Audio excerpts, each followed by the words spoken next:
Hi guys, it's Josh, and this is the next week. Forgot to ask a question last week, but I did tell everybody what the question was. There's a misunderstanding. I'm kind of slow on things, so I didn't understand that I had to be asking the question for this week. So anyway, I told everybody the question already. But just so you know what the question is, who influenced you to become or want to become a music educator? Okay. Here we go. So, I grew up in a not really small town, in a growing town. It's not small. It's becoming a city, quite large. My high school is about 2,500 kids. So our band program had about 250 to 300 kids in it. We came from a very large marching band program.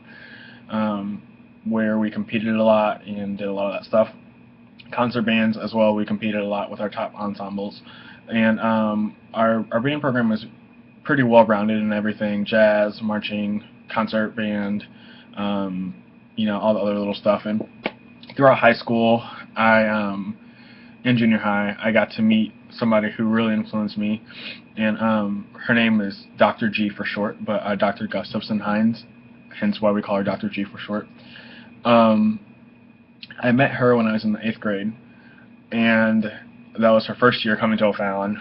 And I remember my junior high director, for whatever reason, decided to put me on tuba. Yikes.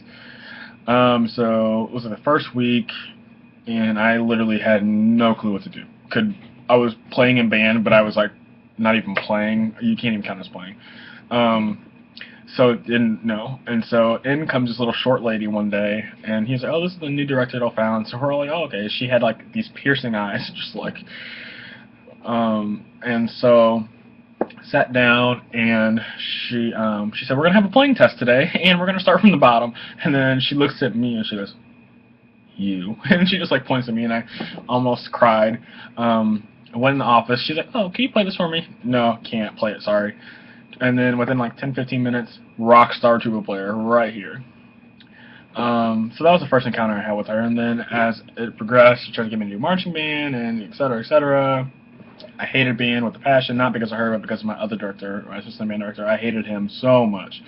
And I quit. Then I didn't do it freshman year, second semester. And she would bother me every single day going to third hour PE, past the band room, and she would say, "Why aren't you coming back to band?" Finally, after hearing that in April, I decided to go back to marching band and try it, because a lot of my friends were in there, and they said they really enjoyed it, so I decided to try it. And that was actually the best decision I ever made in my life. And it was such a life-changing decision. And I don't think I would be who I am today if it wasn't for Dr. G, Mr. Harris, and the band program. And go figure, the guy I ended up hating and quitting band for became my, I call him Dad. And I call Dr. G Mom, but we became very close, and they became the people that really influenced my life decision. And really, I think my parents had a lot to do with it, but I think throughout high school, being so close with my directors really molded me into another person, or a different person, helped me go down a different road that I never thought I would ever go down.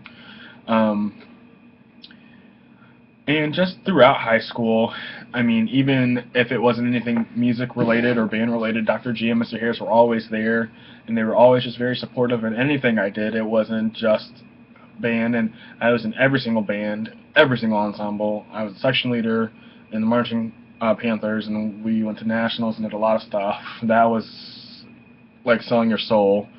I was in the top band, first year in the top band. I was in the lead saxophone player in the jazz band. I was in the madrigal brass. That sucked. Musical pit, all the stuff. I was in everything. And I still had time to be in other clubs. I was student body president at my high school, student council president. I was an officer for a Spanish club. I was in National Honor Society. I was in all these different things. I was in probably more things I can even name right now.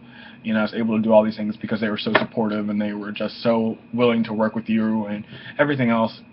And although band was my main priority in high school, I was able to focus on other things, and also being student body president of 2,500 students and having to serve as a liaison between the administration at my school students, the faculty, and to city council, and all these different things. I was able to do so much, and a big part of that actually helped me with band, and band has taught me so many different things, leadership skills, organizational skills, all these other things, and I think all of these I attribute to Dr. G and to Mr. Harris, and that is the biggest reason why I decided to become a music educator.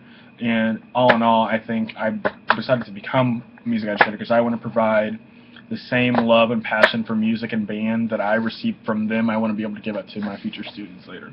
So hopefully that wasn't too deep. That was an abbreviated version. I would cry if I got into the details, but just so you know the gist, this video is probably way too long. So I'm going to go ahead and let you go. See you later. Awkwardly stopping.